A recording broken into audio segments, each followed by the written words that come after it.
While I was helping pay the rent, my daughter-in-law called me a useless old woman in the family group chat, forgetting I was in it. So I stopped sending money.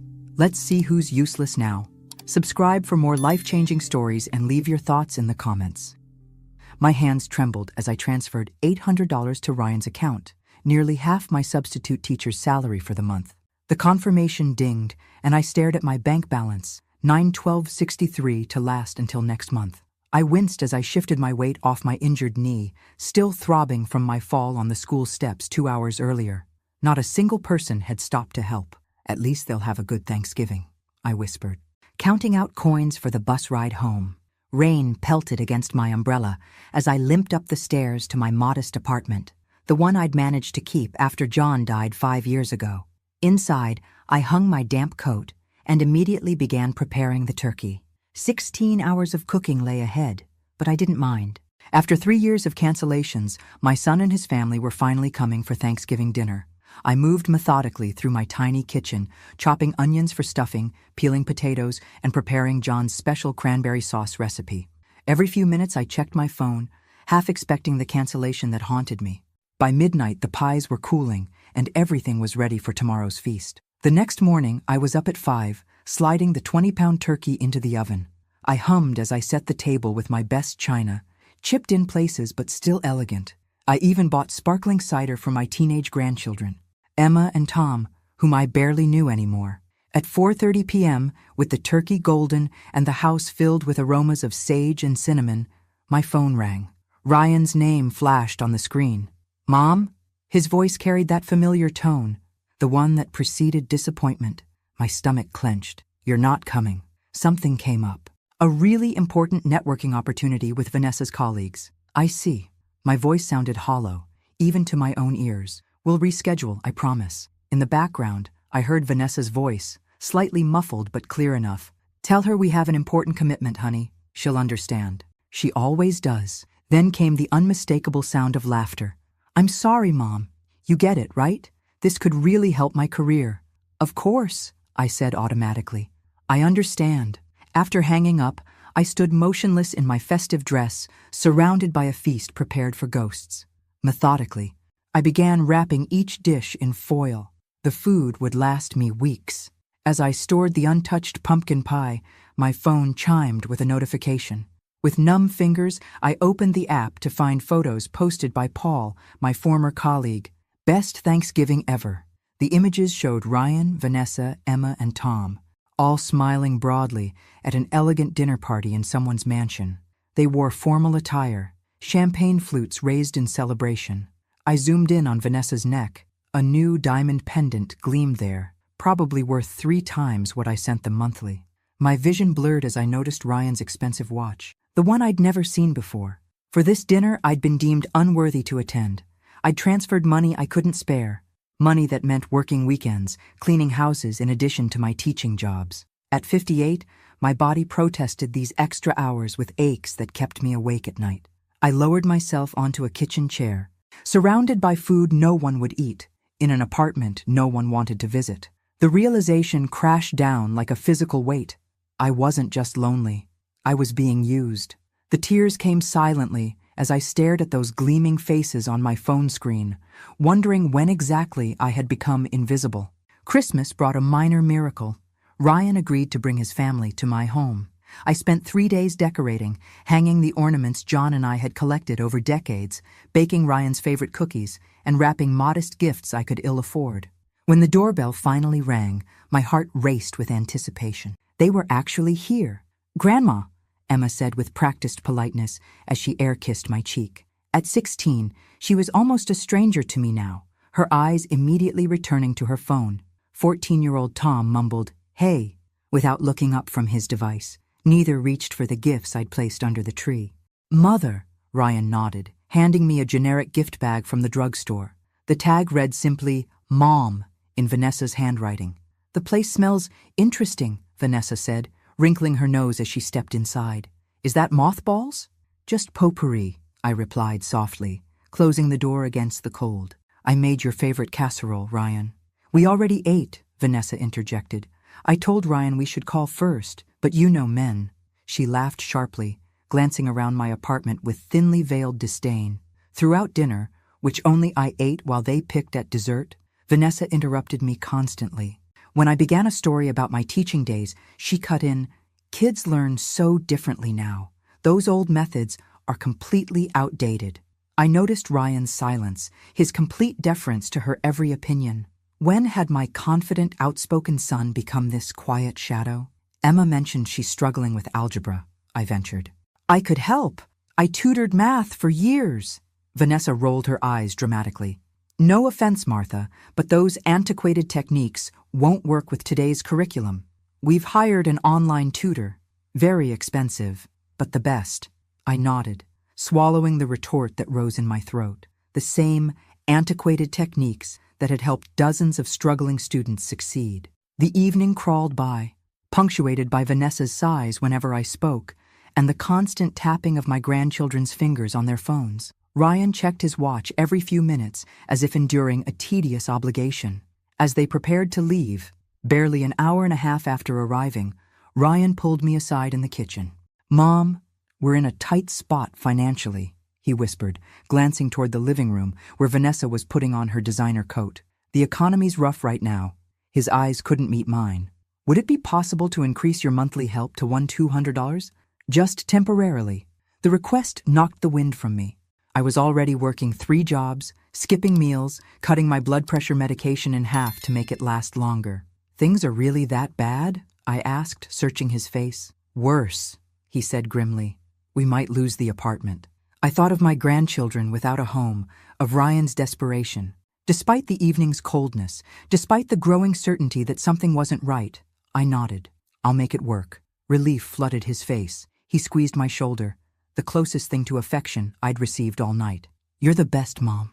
We'll pay you back someday."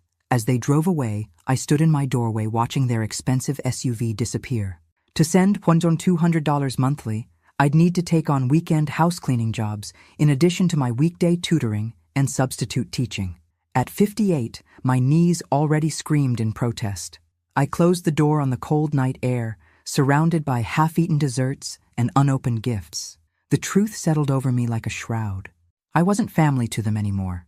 I was an ATM with a pulse. February 12th, my birthday.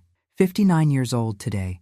I'd baked myself a small chocolate cake, John's recipe, the one he'd made for me every year during our 30-year marriage. One candle stood in the center, its flame dancing in the dim light of my kitchen. My phone remained silent all day. No calls, no messages. I'd checked my mailbox 3 times, hoping for a card. Nothing.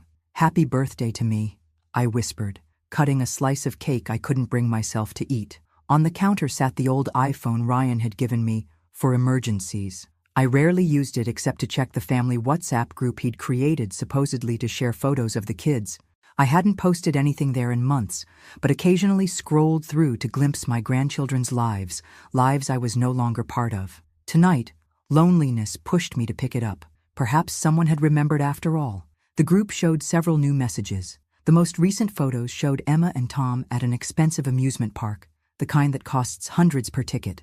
I zoomed in on their smiling faces, touching the screen as if I could reach through it. Suddenly, the typing indicator appeared. Vanessa was online. My heart skipped. Maybe a belated birthday wish? Her message popped up. "Just lied to the useless old lady that we can't see her this weekend because Tom is sick. Actually, we're going to Aspen, but she sent $1,000 extra to help with medicine, LMAO. That covers our resort stay. Honestly, can't stand her smelly apartment and repetitive stories anymore. At least the old fool's money pays our rent and extras. LOL. Better she keeps thinking we're broke so she keeps financing our lifestyle." The idiot believes everything. Multiple laughing emojis followed. My hands shook violently. I waited, praying Ryan would defend me. Instead, his reply appeared. "Ha ha ha, I know, right? Don't be too harsh, babe. She's annoying with all that neediness, but we need her for now. Once we finally sell Dad's vacation house, the one she doesn't know exists, we can drop this charade. Until then, we put up with the occasional weepy calls. Small price for $800 monthly tax-free." Another user, Jessica R., Vanessa's work, responded, "You guys are evil, but I admire the strategy. Milk the old cow while she still produces." The phone slipped from my fingers. clattering on the table. My chest constricted so tightly, I couldn't breathe. I reread the messages, desperately searching for another interpretation. There was none. My son, my only child, was mocking me while deliberately extracting money he didn't need. Worse, he'd hidden property from me, property that likely came from John's estate. The single candle on my cake flickered, casting grotesque shadows across my kitchen. In its wavering light, I saw the truth of the past 5 years. Every canceled dinner, every eye roll, every rushed visit. It wasn't just indifference, it was calculated contempt. I'd been sending nearly half my income to people who laughed at my sacrifice, working multiple jobs, skipping meals, postponing medical care, all while they vacationed in Aspen and purchased jewelry. The most brutal revelation wasn't the financial deception. It was knowing my son, the baby I'd nursed, the boy I'd raised alone after John died, saw me as nothing more than a resource to exploit, a useless old lady, a cow to be milked. The candle guttered out, plunging the kitchen into darkness. In that moment, something inside me died too, something trusting and maternal that had survived decades of disappointment. What remained was something colder, something with unexpected strength. 2 weeks passed after discovering those messages. 2 weeks of going through motions, teaching, cleaning houses on weekends, transferring money to Ryan, all while a storm raged inside me. I couldn't eat, couldn't sleep.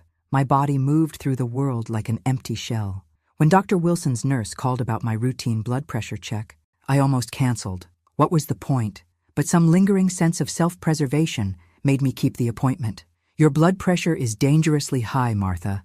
Dr. Wilson frowned at the reading. 189/110. This puts you at risk for a stroke. I nodded absently, barely hearing him. Martha, his firm tone cut through my fog. Something's wrong beyond your numbers. I've been your doctor for 20 years. Talk to me. Maybe it was his kind eyes, so unlike Ryan's evasive gaze. Maybe it was simply having no one else to tell. Whatever the reason, the dam broke. I told him everything. The messages, the exploitation, the years of sacrifice while they secretly prospered. When I finished, he sat silently, hands steepled under his chin. Finally, he sighed deeply. Martha, what I'm about to share borders on unprofessional, but I'm concerned for your well-being. He hesitated. You know my wife, Caroline? I nodded. I'd met her at hospital fundraisers years ago. She works at First National, same department as Vanessa. My pulse quickened. Caroline mentioned that Vanessa constantly brags about her promotions and bonuses. According to office gossip, she's making well over $120,000 a year now. The room tilted slightly. That can't be right. There's more, he continued reluctantly. At the bank's Christmas party, someone congratulated Ryan on his position at his brother-in-law's brokerage firm. Caroline remembers because Vanessa boasted he'd been there for 8 months. 8 months. The same 8 months I'd been sending extra money for their financial emergency. Martha, are you all right? You've gone pale. My hands gripped the examination table so hard, my knuckles turned white. You're absolutely certain about this? Caroline doesn't gossip idly, he confirmed. Martha, how much have you been sending them? Almost everything, I whispered. I've been cleaning houses on weekends just to make rent. I've been cutting my pills in half. His expression darkened. While they've been lying to you. While they've been lying to me, I echoed, the words like broken glass in my mouth.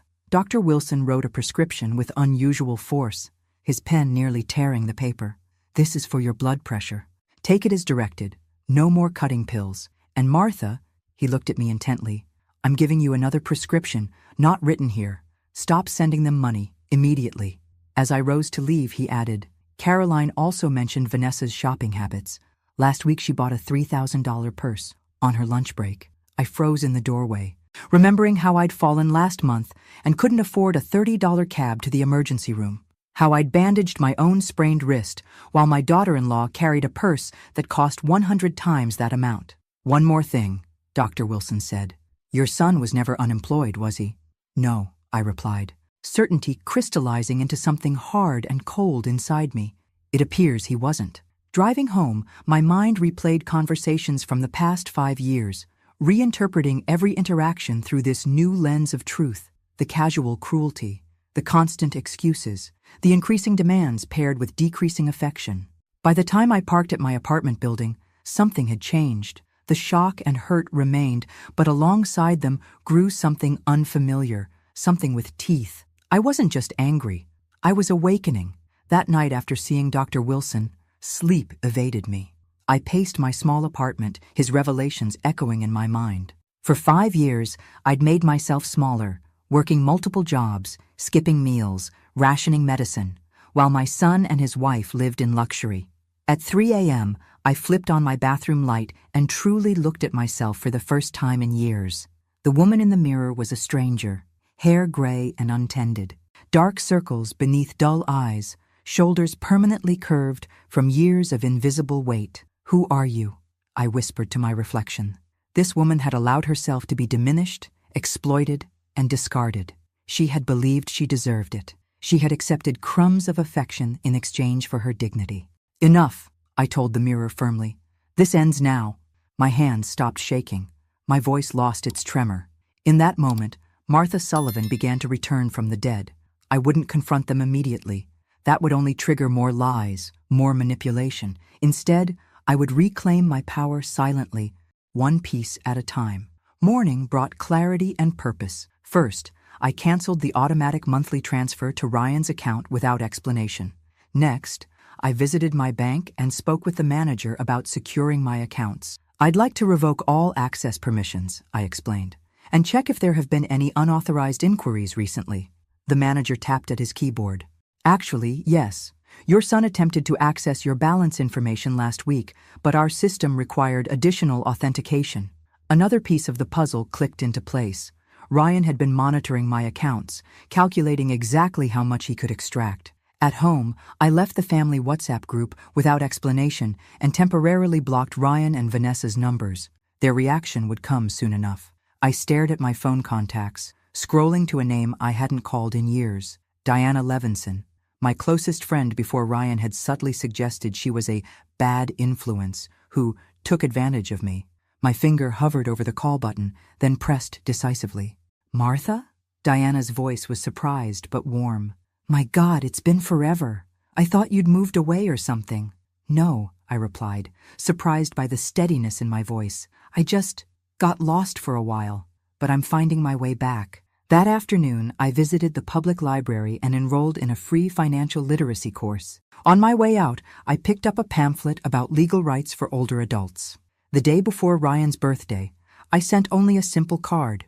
No check, no emotional message, none of the usual extra money. The response was immediate. My phone began ringing incessantly. Ryan, then Vanessa, then numbers I didn't recognize, likely trying to reach me from different phones after realizing they'd been blocked. I let them all go to voicemail while I revised my resume for a position at a private school that paid substantially better than my substitute teaching jobs. When my doorbell rang repeatedly that evening, I didn't flinch. Through the peephole, I saw Ryan standing there, clearly agitated. I took a deep breath, straightened my shoulders, and opened the door. His face registered shock, whether at my calm demeanor or that I'd answered at all. I couldn't tell. "Mom," he began, his voice artificially concerned. "Is everything okay? We've been worried sick." I allowed myself one small smile. "Hello, Ryan. We need to talk about your job at your brother-in-law's brokerage firm, the one you've had for 8 months now." The color drained from his face. My invisibility had ended. 3 weeks after I stopped sending money, Ryan appeared at my door again. This time, his carefully crafted mask of concern had vanished entirely. "What the hell is going on, Mom?" he demanded, pushing past me into the apartment without waiting for an invitation. "The money didn't come through this month. We have bills to pay." I closed the door quietly, observing him like a scientist might observe a specimen. My son, my only child, paced my living room like a stranger, his expensive watch catching the light as he gestured angrily. "I've been calling and texting for weeks. We're about to miss our rent payment. Emma needs money for her school trip, and Tom's orthodontist appointment is next week." I noticed he didn't ask if I was ill or injured, the only question a loving son might ask after his mother suddenly disappeared from contact. "I've had some financial difficulties," I said calmly, settling into my armchair. I'd purchased it at a thrift store last week, my first non-essential expenditure in years. "I need to focus on my own expenses for now." Ryan's eyes narrowed. Financial difficulties? What does that even mean? You've always managed before. Things change. Mom, this isn't like you. We're family. We depend on that money. I studied him. This man I'd raised, this stranger who'd bled me dry while mocking me behind my back. In his eyes, I saw not concern, but calculation. How is your job going? I asked pleasantly. What job? You know I've only had temporary work since the layoff. I smiled slightly. I meant your position at Bennett & Associates, your brother-in-law's brokerage firm. You've been there 8 months now, isn't that right? Ryan froze mid-step. The color drained from his face so rapidly, I almost felt concerned. Who told you that? He whispered. Does it matter? What matters is that you've been lying to me. For years, he recovered quickly, anger replacing shock. You've been spying on me? Having me investigated? That's insane, Mom. I remained unmoved. Is it insane to wonder why my son needs financial support while maintaining 2 properties and taking ski vacations? His mouth opened, then closed. For once, Ryan Sullivan had no ready lie. Or why my daughter-in-law wears a new diamond pendant while telling me you can't afford groceries. You don't understand. I understand perfectly, I interrupted, my voice steady. I understand that I've been played for a fool. The question is, what happens now? Ryan's expression shifted to something I recognized from his childhood, the look when he'd been caught in a serious transgression, a mixture of fear and calculation. Mom, there's been a misunderstanding. Yes, I got a job recently, but our finances are still recovering from the years of unemployment. We genuinely need help. I stood up, surprising myself with how steady I felt. Ryan, I believe we've said everything necessary for today. I think you should leave. You're abandoning your family when we need you, he hissed, desperation making him ugly. After everything we've done for you, keeping you involved in our lives, visiting when we can. What you've done for me. My laugh sounded foreign to my ears. Get out, Ryan. We'll discuss this when you're ready to tell the truth.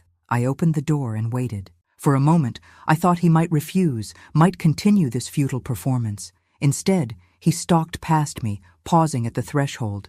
You'll regret this, he warned. You need us more than we need you. I closed the door behind him without reply, leaning against it as his footsteps receded down the hallway. For the first time in years, I felt something extraordinary. I felt powerful. The confrontation with Ryan left me shaken, but resolute. I needed to know exactly what I was dealing with. I'd glimpsed the tip of an iceberg, but intuition told me the deception ran deeper. I found Bradley Cooper through an ad in the community paper. Retired PI. Affordable rates. He was a grandfatherly man, with shrewd eyes and a gentle manner. I'm not looking for revenge, I explained during our first meeting at a diner near my apartment. I need to understand the full extent of the lies before I can move forward. Bradley nodded. I understand, Mrs. Sullivan. You need closure. 2 weeks later, he called requesting an urgent meeting. We met at a quiet coffee shop downtown. The moment I saw his face, I knew he'd found something significant. Mrs. Sullivan, he began, unusually somber. You might want to brace yourself. He slid a manila folder across the table. My fingers trembled as I opened it, revealing photos of a luxurious waterfront property, bank statements, legal documents. Is this the vacation house Ryan mentioned in the messages? I asked, examining a photo of an elegant colonial-style home with a private dock. No, Bradley pointed to the deed date. This property was purchased 3 months after your husband's death. The source of funds is what you need to see. I turned the page and found a copy of an insurance document. My breath caught as I read, John Sullivan Life Insurance Policy, $750,000. My husband never mentioned such a large policy, I whispered. According to the beneficiary information, it was split evenly, 50% to you, 50% to your son. Did you receive your portion? $375,000? I shook my head, feeling suddenly lightheaded. No, nothing. Bradley's expression darkened as he showed me another document, a power of attorney I'd signed while battling severe pneumonia shortly after John's death. Ryan used this to redirect your entire portion into accounts he controlled. He later forged your signature on several transfers. Bradley hesitated. Mrs. Sullivan, this constitutes criminal fraud. My hands shook violently as I examined the documents. The room seemed to tilt sideways. There's more, Bradley continued gently. The apartment they claim to rent? They own it outright, purchased with some of your insurance money. There was never any rent to pay. Each revelation hit like a physical blow. Vanessa hadn't just received promotions. She'd inherited substantially from her grandmother 2 years earlier. Ryan managed significant investments. Their temporary jobs were elaborate fictions. They've been extracting money from you while living in luxury, Bradley concluded. And I found evidence they're planning to sell your apartment. The property was transferred to Ryan's name through documents manipulated by his friend Joseph Miller, an attorney who handled your husband's estate.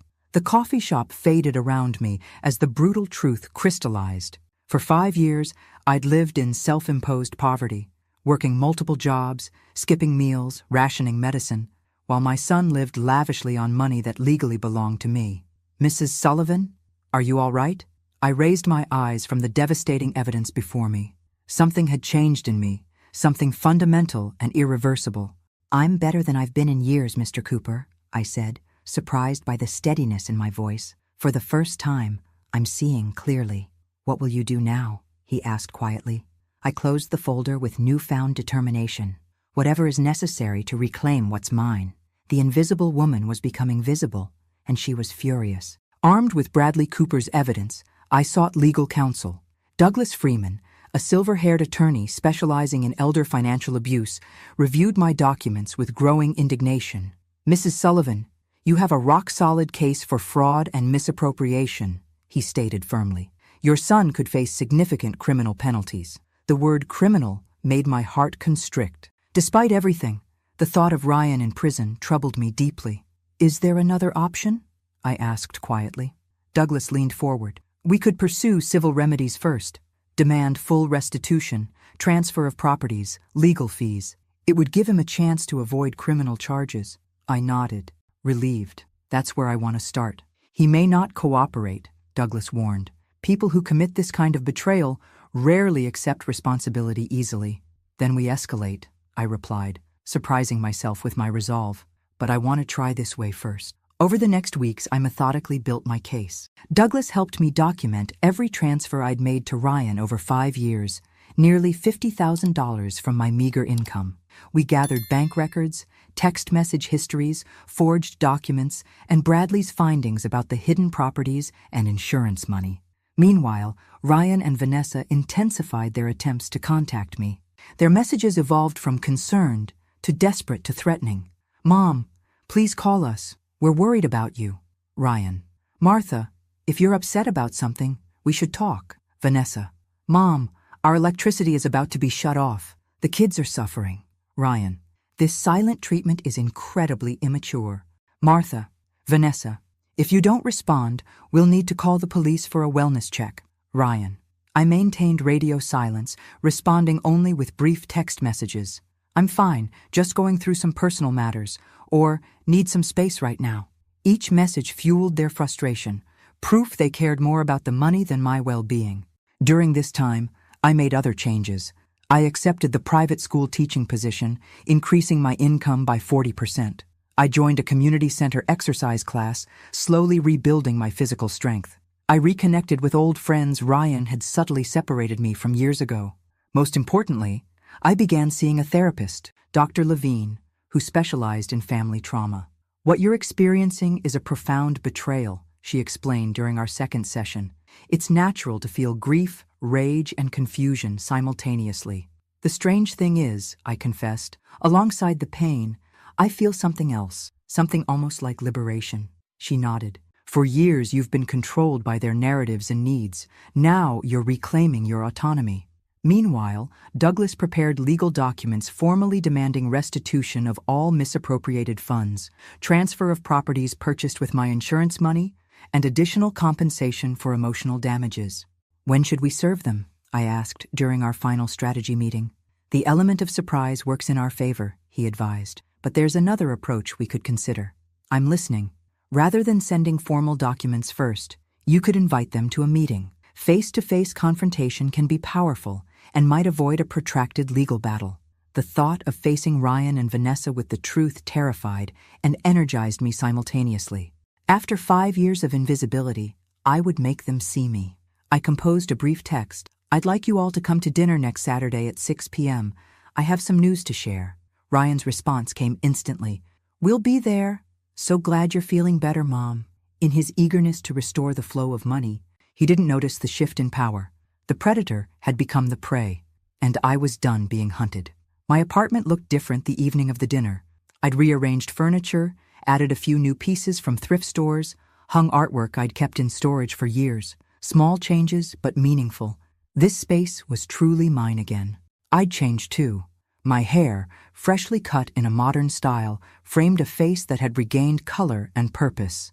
My posture was straighter, my movements more deliberate. The invisible woman was vanishing, replaced by someone I was beginning to recognize. At precisely 6 p.m., the doorbell rang. I opened it to find Ryan, Vanessa, Emma, and Tom standing awkwardly in the hallway. Come in, I said pleasantly. Dinner's almost ready. Their response to my transformation was immediate. Ryan's eyes widened slightly, while Vanessa's narrowed with calculation.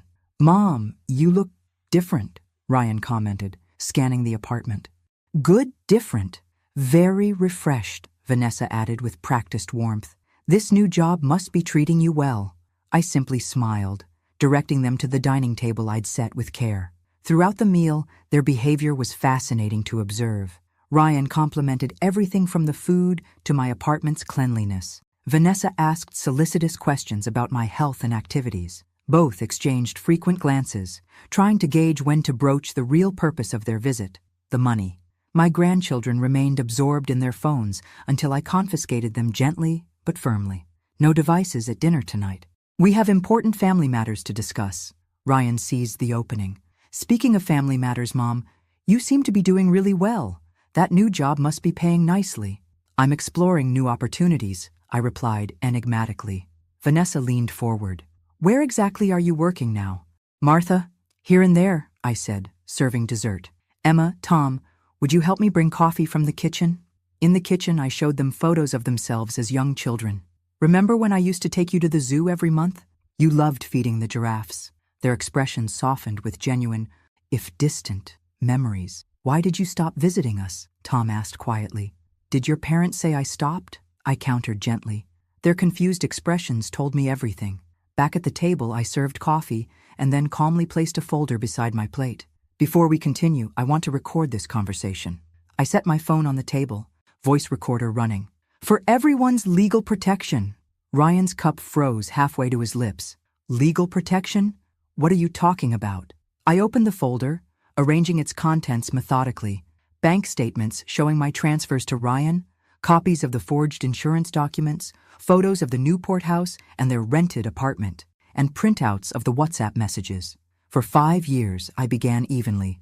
I believed my life had to be one of sacrifice to help my struggling son. I worked multiple jobs at nearly 60, skipped meals, rationed medicine, all to send whatever I could to you. I pressed play on my phone. Vanessa's voice filled the room. Sugar, the old cow, while she still produces milk, followed by Ryan's laughter. Meanwhile, I continued, indicating the documents, you were living in 2 properties, concealed $375,000 of my insurance money, and planned to take this apartment, which, I've discovered, legally belongs to me. I turned to my grandchildren, whose faces reflected genuine shock. Did your parents ever tell you I chose not to see you? Or have you also been part of this deception? Emma began crying silently. Now, I said, my voice steady despite my racing heart, I'd like to discuss how you plan to return the $642,753 that legally belongs to me. That legally, plus interest and emotional damages, of course. Ryan started to rise, but I cut him off. Your attorney has been notified, and mine is waiting for my call by 9 p.m. confirming I'm safe. If he doesn't hear from me, he'll file all criminal charges first thing tomorrow. The silence was broken only by Tom's fork clattering to the floor. The room froze in a tableau of exposed deceit.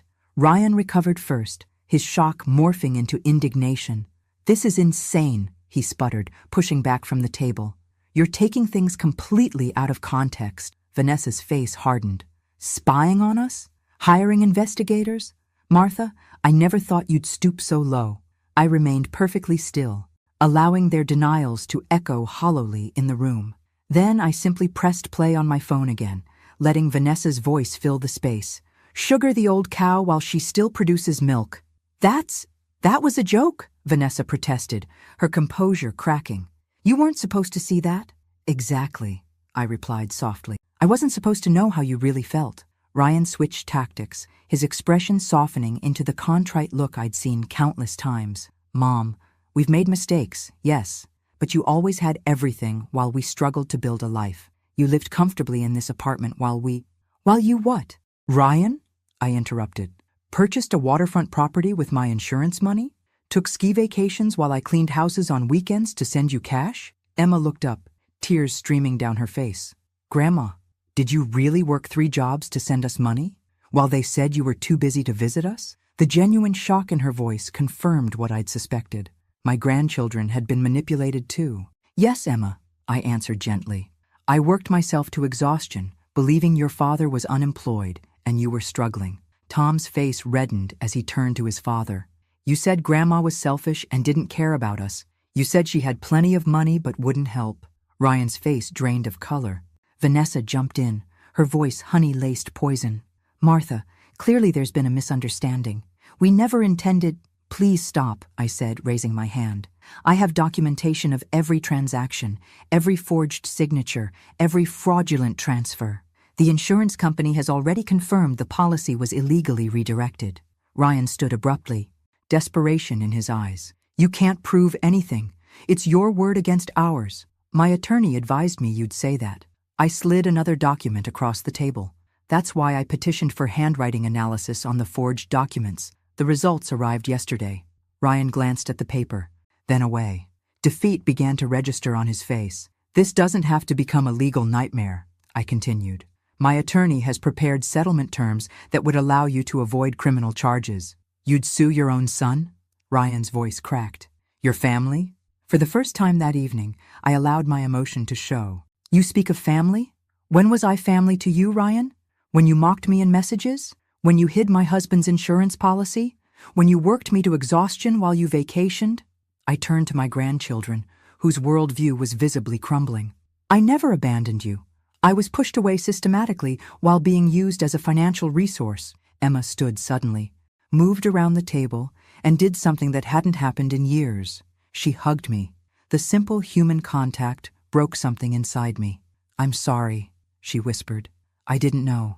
As I embraced my granddaughter, I saw clearly what I'd been missing, not just the money or the truth, but the authentic connection that had been deliberately severed. Settlement papers will arrive tomorrow, I said over Emma's shoulder, looking directly at Ryan. Choose wisely. The weeks following the confrontation tore through the foundations of what remained of our family.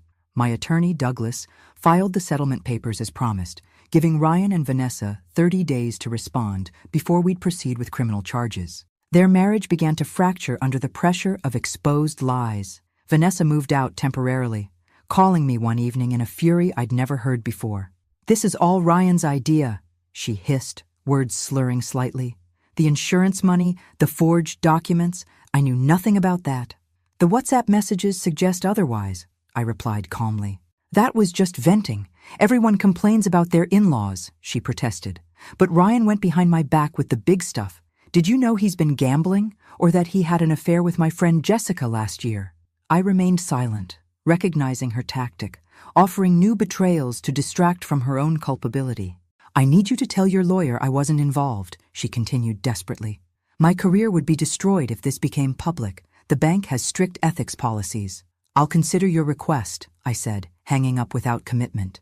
Meanwhile, Ryan alternated between pleading messages, Mom, please, we can work this out as a family, and thinly veiled threats.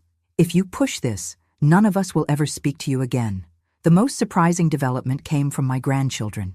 Emma called one afternoon, asking if she could visit. When I opened my door, both she and Tom stood in the hallway, looking lost. Can we talk to you, Grandma? Emma asked hesitantly. About everything?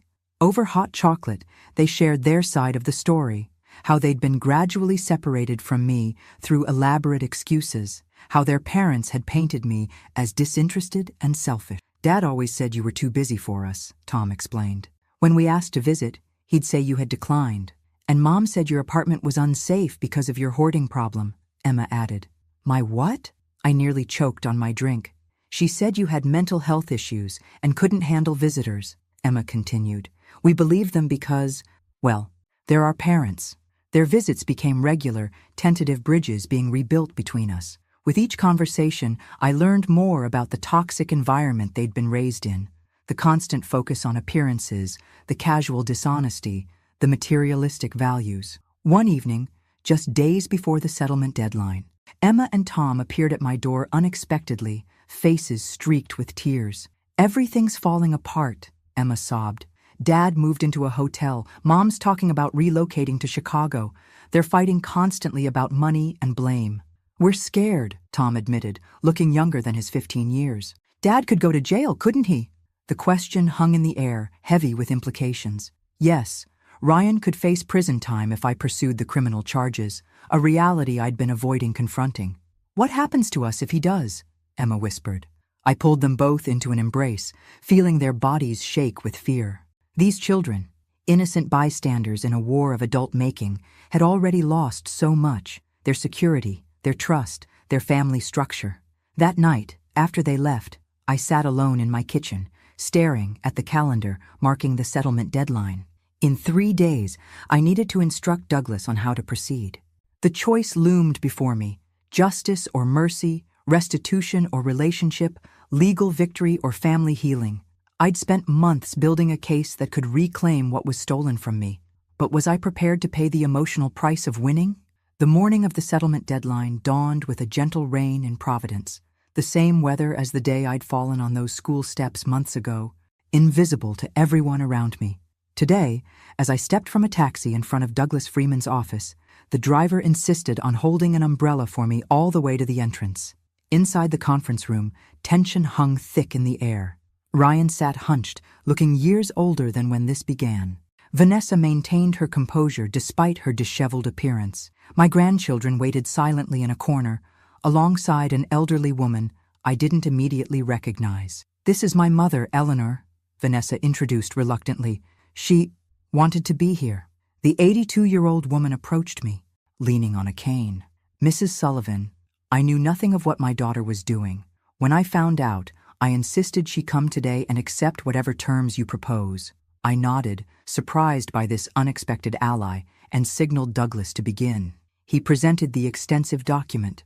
Martha Sullivan has sufficient evidence to criminally prosecute Ryan Sullivan for fraud, forgery, and misappropriation of funds exceeding $600,000, elder financial abuse, and power of attorney abuse. Ryan's shoulders slumped further. Douglas continued. However, she is willing to forego criminal charges under the following non-negotiable conditions. The agreement was meticulous. Ryan would immediately sell the Newport house and transfer all proceeds to me. The rented apartment would be sold within 6 months, with 70% of the value coming to me. Ryan would additionally pay $2,000 monthly for 5 years. I would have regular visitation rights with my grandchildren, including 1 month each summer. There's also a behavior clause, Douglas added. Any attempt to disparage Martha to the grandchildren or community will result in immediate reinstatement of criminal proceedings. Ryan, facing the very real possibility of prison, signed without objection.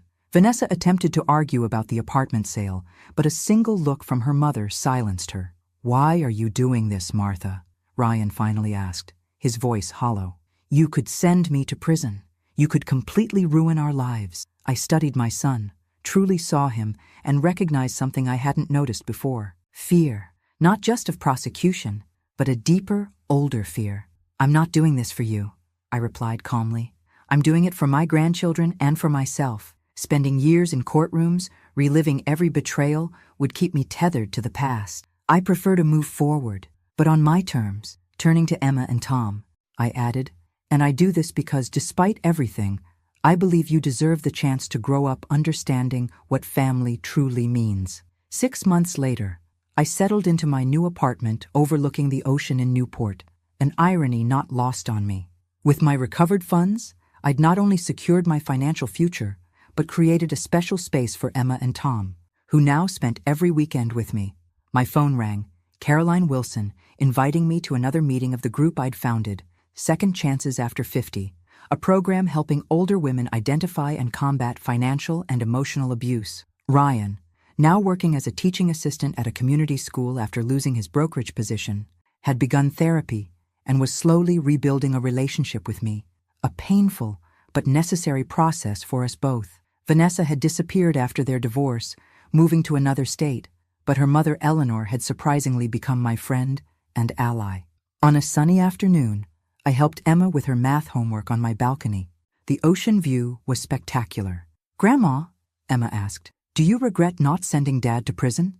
I considered her question carefully. Justice and revenge are different things, sweetheart. Sometimes true victory isn't in destroying those who hurt you, but in rebuilding something better from the ruins. I glanced at the newly framed photo on my wall. Emma, Tom, and me at my financial certification graduation.